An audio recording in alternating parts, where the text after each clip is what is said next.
Okay, so today here's the issue. I have these Ryobi batteries and they die. So how you can tell if it's dead, get your multimeter, put on DC, and hopefully you can see that is 9 volts. Okay, so at 9 volts this battery will not charge and will not operate. So I've actually worked on this one before.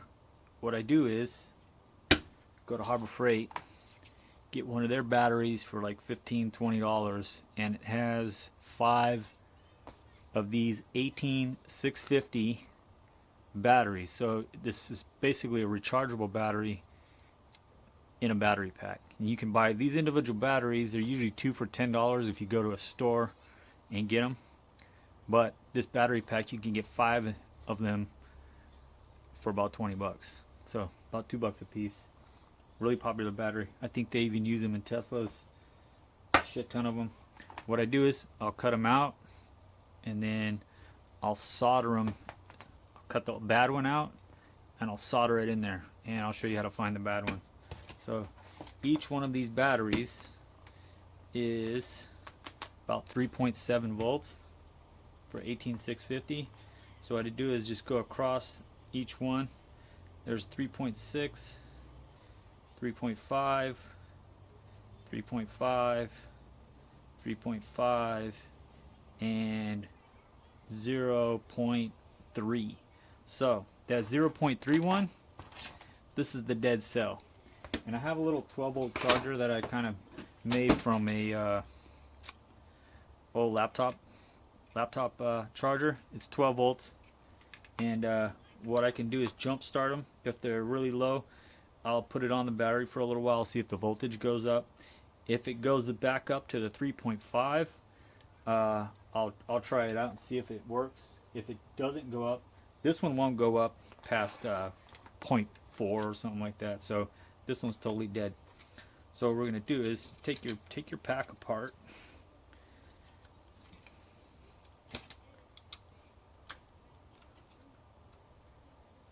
Get out of there.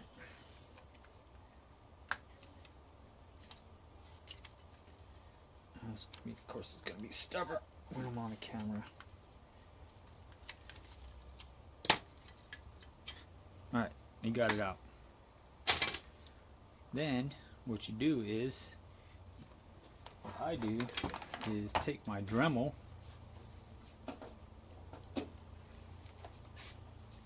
and carefully cut out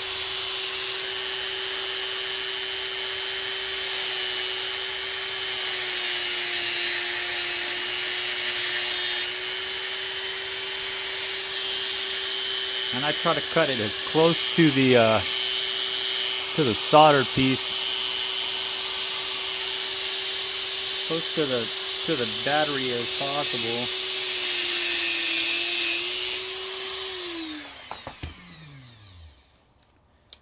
See, that kind of came out. Now this is the bad battery, and I do the same thing on this. So that side's already cut out. Cut this side out, and this one, when I'm cutting it out, I cut it in the middle to save some of the little tag, these little tabs, I should say, stick out, right? So now you have these little tabs, and that's what I'm going to use to solder this in there. Okay, these ones are actually sticking out the wrong way. Let's see, and I think maybe I'll do it this way. Then you have to get this the right way. So this is the positive side. I marked it, and you can see one has a little indentation where like a normal battery nipple would be, and then the other side is flat, kind of like a normal battery. So this is the positive side. You can always use your multimeter to test the positive and negative. But so you start with the positive. start with the negative. Okay, let's start with the negative side. The negative side to positive to negative and so forth. So it's constantly, the battery's constantly flowing. Like if you had them all lined up together, it would all go in the same direction like one battery. Basically, these are working in series, and the voltage multiplies in series. So the more batteries you add, the more volts you have. So this should be about 3.7 times 5. It's actually 20 some volts, which when fully charged you measure it, it's actually 20 some volts. So make sure we get this going the right way. That's the negative.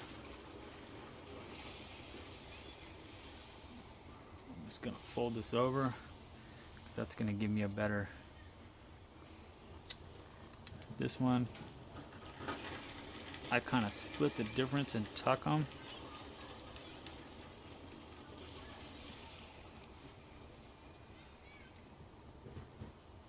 So that's that. Now get the solder. I'm just using a little soldering, little cheapo soldering gun.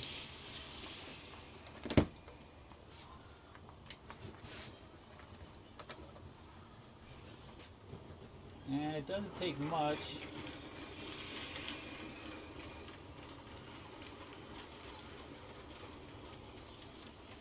Once it puddles up there, that's usually good. Once you see a little puddle. Obviously you don't want to put too much heat on these batteries.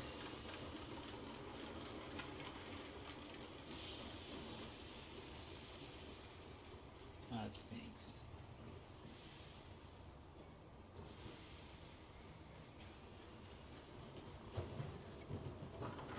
Yeah. Good. You can see what I did there. Where the camera's at. You can see on that side. Soldered.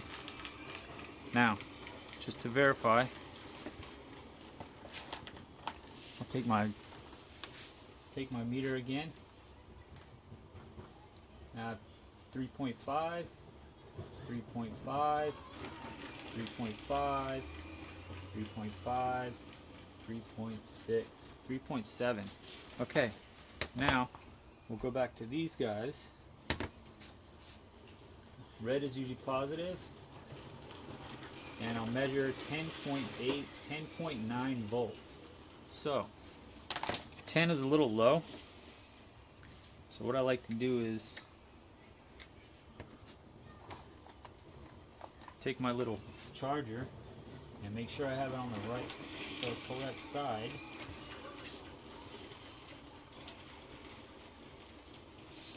Hook that on there. And what you do is you measure, oh, that's 17.9. That's pretty good. 17.9. It's almost an 18 volt charge on there. Now if nothing else is fried in this little circuit board, which it looks like it might have got some water damage in it, hopefully nothing else is fried in here causing the batteries to go bad. What I like to do is put the top on, put this thing on the charger and see if it charges. If it charges, we're good to go. If it doesn't, I'll just check the batteries again, and if this happens to be a bad, not the batteries are the problem, it happens to be the circuit board, I'll end up cannibalizing all the batteries off of this and using them on a different one instead of this one. These batteries are really handy. Actually, you can use these in place of 1, 2, 3 batteries, and they're rechargeable. I use them in flashlights. I use them in all kinds of stuff. So 18650. This one happens to be an LG. Most of the batteries you'll get out of any battery. This is a 12 volt Milwaukee battery. Same batteries, 18650s. Take apart a Makita. This one is no fucking good. I'll take this one apart and do the same thing. This one actually has two banks of 5, so there's 10 batteries inside the thicker ones. This has 6 to 12 volts, so 3 and 3. They double them up. That's how they get their 12 volts. Pretty much any battery is going to have these in there. Any portable battery. And that's pretty much it.